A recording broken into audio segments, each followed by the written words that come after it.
Hi, so I wanna yap about the season 3 opening for Jujutsu Kaisen since I thought it was really cool, so I wanna do some yapping about that. Some disclaimers though, this is all up to what I think. Like, of course you can have your own opinions about what you think something might have meant, but this is just for fun, Also, I've gotten spoilers about the series, but I haven't actually finished the manga. I know the last chapter and like some major spoilers because it was on accident. Some of the stuff I might not get correctly simply because I haven't finished the whole manga. I've been collecting it, as I don't know if you can see in the back, but right there, that one's all dedicated to Jujutsu Kaisen. So I have some of the manga, but I still need to collect more of it. So I want to do that. So first of all, some background about the song. The song is called Aizo by King Noom. And they're a Japanese band formed in 2013 and they consist of 4 members. Overall, they're known for blending different types of genres. And if you haven't checked them out, check them out. I think they're a really cool band. I'm really into Japanese rock and pop, so I would recommend them. They have a lot of good songs. Overall, the word aizo, so the first part of it means love, the I part, and the second part of it, zo, means hate. So overall, this word aizo is the coexistence of love and hate, which I think is a very big theme in Jujutsu Kaisen, so it fits really well. The best representation of this two emotions existing would be, of course, like Yuji. So Yuji would be like love, and then Sukuna would be as like the representation of hate, right? So in the beginning of the video, it starts with a shot of upside down Tokyo, and then the color red, of course, means danger. It kind of represents Sukuna a lot too. It already gets us into a mood that there's instability in the show and everything, that all the rules I knew before are kind of like out the window now. And then we get to the iconic Choso scene. In my opinion, this means that Choso really wants to become a blood cell. He just really wants to be a blood cell, so that's why he's spinning like that. People just don't get it, but that's a simple explanation. He wants to be one with the blood cell. Or it could be like him also showing Yuji like a cool move or something. Also, here's another one. I think it's a Sonic reference. I think JJK wanted to do a Sonic reference, and this is how we got it. Or it could also mean like referring back to his origins of how he's like a curse womb painting, and kind of like the position he's in right now kind of like resonates with like a fetus in the womb type of position, so it could be that. And also, as we see the light and the dark of the shadow, it kind of like puts him in the middle of that, so it could also represent his pull between his human side, so that like the light could be the human side and then the shadow could be the half curse that he is. It could be that, but in my opinion, I think it's just a Sonic reference, and he just really wants to be a blood cell. Like that's what I think. Choso can do whatever he likes. Whatever he wants to do, Choso can do, so don't judge him for wanting to spin.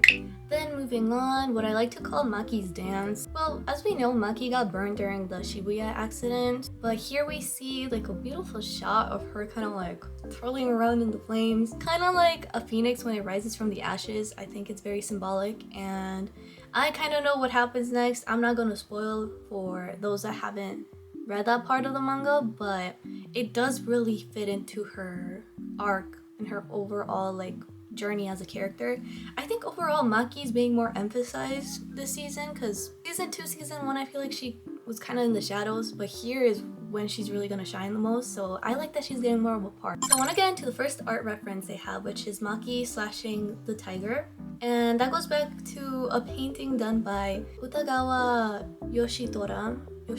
Sorry if I can't pronounce the Japanese correctly, I don't know a lot of Japanese, but this painting is called Miyamoto Musashi, killing a monstrous bat in the mountains of Tambo. So this painting has Miyamoto Musashi. He was a Japanese swordsman, philosopher, strategist, and writer. Musashi was renowned because of his swordsman skills and because he had an undefeated record of 61 duels. He's often considered the Kensai sword saint of Japan. I don't know if I'm pronouncing this right, but he wrote the Dokodo, which in English means the path of loneliness or the way of walking alone, which is essentially a short, profound philosophical text that he wrote.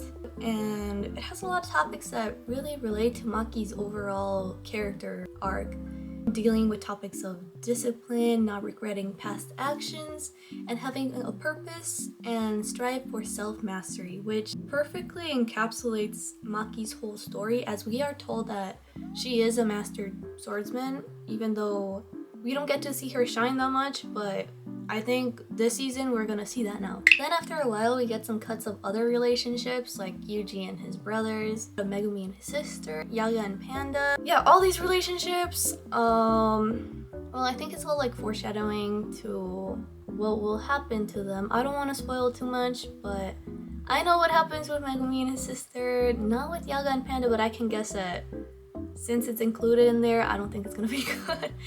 Then we get this amazing shot of Sukuna looking absolutely terrifying, but it's so sick. Like the competition the composition of the shot is so nicely drawn. Like I love the colors. I think it really emphasizes how terrifying Sukuna actually is as a character, because even in season 2, like you do see all the problems he caused and everything, but overall, like I don't think he doesn't terrify me as much in season 2. In this shot alone, he's way scarier, so I think that was done so well. But yeah, the blood on his hands portrays the blame that Yuji still carries and how he still thinks like it's his fault. And as we see like in the first shot of like season 1, he's like cleaning off the blood from his hands in the sink, and like it doesn't seem to like end, it keeps continuing. But yeah, that shot was done so well. Like that was so scary, especially like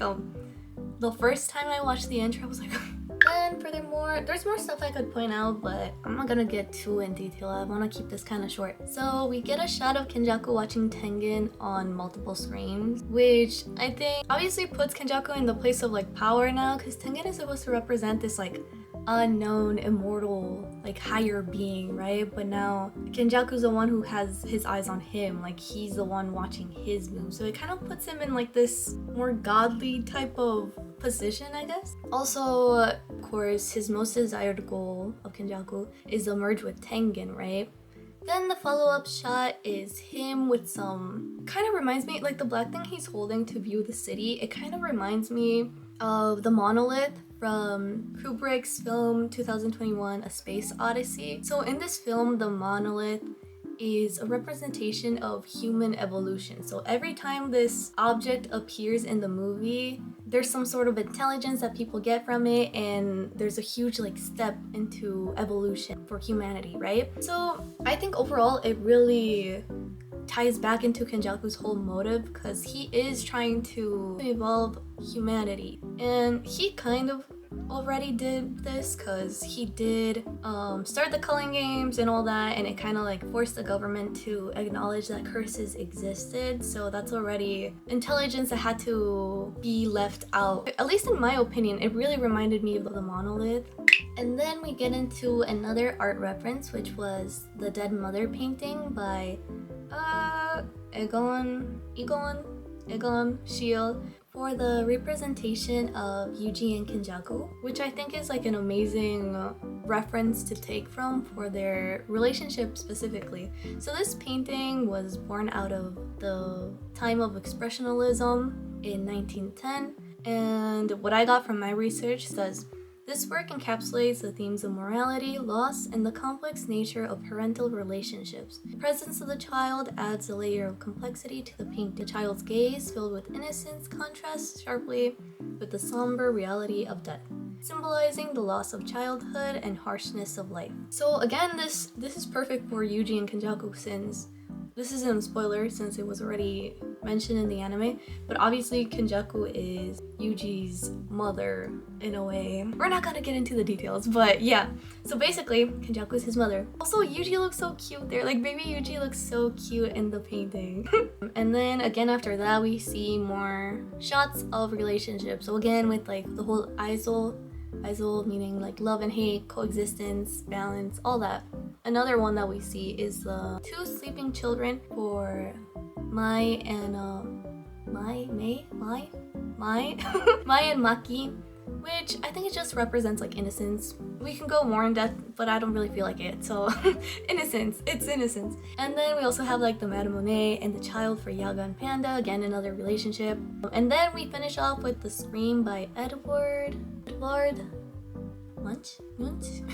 I don't know how to pronounce it, but I don't know who the character is there, but obviously I think it's just like representation of dread, like the panic that's happening and all of that. Then we get a few more clips of other characters. I'm not gonna get too much in depth with those because again I don't really feel like it, but I could go into more depth if I wanted to, but I want to keep this light. So then something that stood out to me was the Pink Floyd sign, like the symbol, and near the end kind of. So of course I caught that because I really like rock from that era and like rock in general. So that symbol, I bet a bunch of you know this already, but it's from The Dark Side of the Moon, which is an album by Pink Floyd. First of all, here the colors really change, like more funky and brighter colors. So I think this could represent kind of like the descent into madness. At the beginning, we get kind of like grim looking colors, right? And then here is just like very colorful colors all of a sudden. So it's kind of like psychedelic in a way, which also kind of goes into the band itself because the album is kind of psychedelic rock, but more progressive rock, but some people also classify it as psychedelic. So do what you want with that. So yeah, the album itself kind of goes into themes of death, time, greed, and mental struggles, which all are themes that perfectly tie in with JJK itself. Yeah, so overall, The Dark Side of the Moon, like as a concept itself, it's about the unknown aspects of human experience. And I don't know, I thought it was really fun that they added it there. They definitely added a lot of like little details like that, which I personally enjoyed. The final art reference that stood out to me was Ophelia's scene with what I believe is Mai, because some people were arguing that it's Maki, but I don't think it's Maki because I feel like it fits her sister more than Maki. I feel like Maki could fit it, but not as well as her sister, right? So that's obvious. It's from a Shakespeare play called Hamlet, and in it, like, Ophelia is a tragic heroine that encapsulates themes of female agency, madness, and heartbreak, right? So it does really fit her. It's kind of all I wanted to talk about. There's like a bunch of other stuff I could yap about. But honestly, I don't know, I just wanted to keep this light and just like fun. I definitely enjoyed this opening better than season 1 and season 2. I like them too, but this one felt more artsy, I would say. The other two felt more like typical anime openings, if you get what I'm trying to say. Of course, this is just my opinion. It's just from what I took from it. Of course, you can have your own opinions. Like, this is a fun of like media. You can have your own interpretations of it, right? I've been playing Aizo a lot, but I don't know if I like it more than the other one. But both are really good. Even the first season one, they've all been bangers. But this, you know what this reminded me of? Which is not surprising since they are animated by the same company, Mappa. It really reminded me of the Chainsaw Man openings because I feel like Fujimoto also puts a lot of symbolism, and I really like that they did that for the JJK opening, so I appreciate that too. But yeah, I'll stop yapping now. Overall, it's good, and all of the stuff I just talked about, I just came up with like in an hour. Like, I just watched the video a bunch of times and just whatever I got from it from like first impression, I just wrote down. So yeah, I just really enjoy breaking down stuff like this. It's fun, and I like talking about things that I like, so I decided to do this. Also because my sister is always like saying that I yap too much, so might as well put it out there so people can yap back with me. So basically that's it. I'm excited for this season. I can't wait for the next episodes. Isn't he so cute? I got these 4 in Korea when I was studying abroad. Like, they're so cute. Hope you like this. It's just for fun. Don't take me too seriously. Like, I'm just a girl in the internet. Also, do you see him? Oh, talking about Gojo, like, that's the only complaint I have. The only complaint that I have is that we didn't get Gojo in the opening. We got the Prism Realm. That was about it. Like, the little cube. That was about it. But Yeah, I miss him already. I know some major spoilers, not because I looked them up, but because they came to me on like TikTok or YouTube or something, and I got spoiled without wanting to. That's why I've been like on track with like Chainsaw Man, because that one also seems to get a lot of spoilers. So that's why for Chainsaw Man I've been keeping up like regularly with new chapters, because I really like Fujimoto's work. Say what you want about him, but yeah, that's all I wanted to say. Aizo.